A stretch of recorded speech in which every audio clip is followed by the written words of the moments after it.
What kind of impact would they have? Patrice Onwuka joins us right now with the Independent Women's Forum, former White House Press Secretary Ari Fleischer, and the host of Evening Edit on Fox Business Network, Elizabeth McDonald. Lizzie, ended with you and get your take on what the judge was saying. In a weird way, this could wheel around to the president's benefit. What do you think?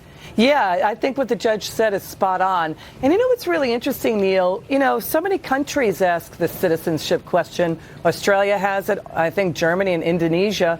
We've had a citizenship question dating back to the 1820s. But, you know, here's the other interesting thing that I was looking into. You know, he could delay it. The president could conceivably delay it to December of 2020. That would, though, mess up other states that they're trying to do redistricting in 2021. You could imagine court challenges there.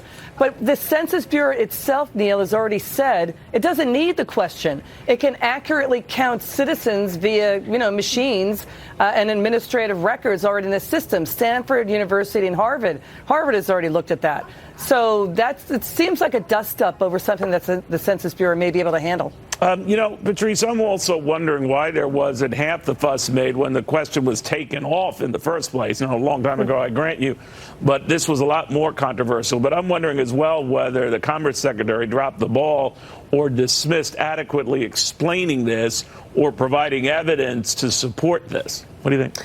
Well, I mean, it certainly seems like he needed to make a more compelling case to the Supreme Court. And, you know, I think it's been underscored time and time again here that the question is, you can validly ask the question. It's just whether there's a rationale behind it. I did think that Justice Clarence Thomas, in his opinion, he says, you know what, this is the first time, though, that the court has actually questioned the motivation, invalidated an agency's behavior based on a motivation for the rationale. So I think it's interesting that the court is saying, well, wait a minute, are we going to question every single federal agency and the decisions that they make based on whether there's some sort of motivation that we know or don't know about? And that's an interesting area to be wading into.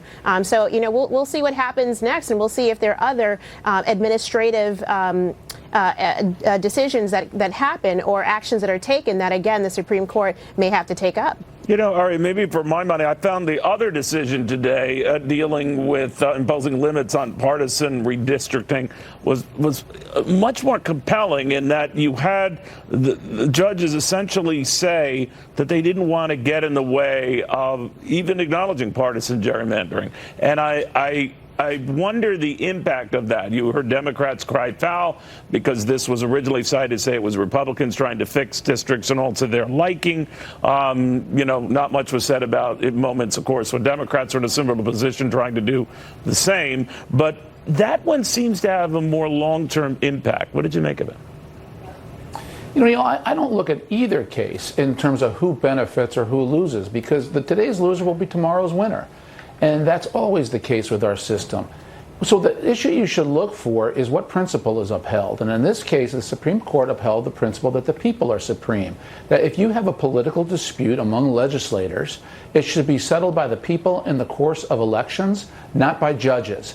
And that's a lofty principle. That is how a democracy breathes. That's how we settle our disputes, and that's how the people get buy-in to the disputes. If you don't like it, elect an entire new legislature. It becomes a compelling reason to take your case to the voters.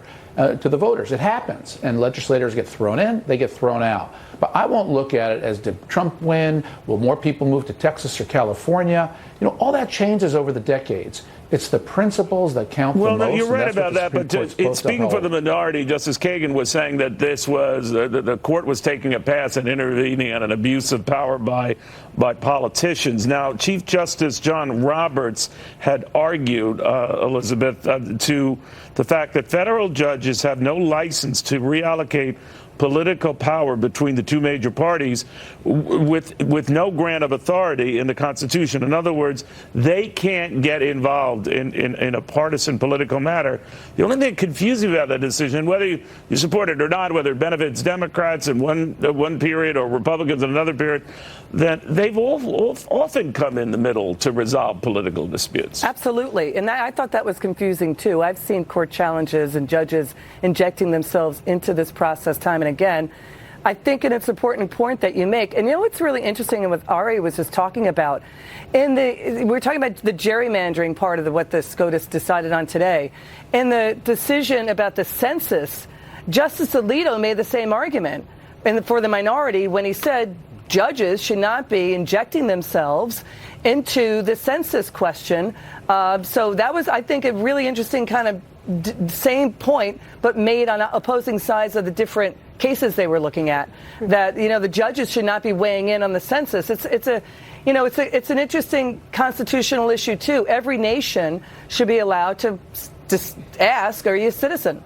So it seems like a basic question other countries are asking as well. I'm just pointing out that the same argument that Ari and you just pointed out for gerrymandering was made by Justice Alito in the census decision. Well, and Liz, I think it also is hearkened by Justice Clarence Thomas saying, why are we weighing in on what a federal agency is doing from an administrative perspective? That's not our role here, and this is kind of the first time we're wading into it. All right. Well said. I hate to cut this off. We got some breaking news. I want to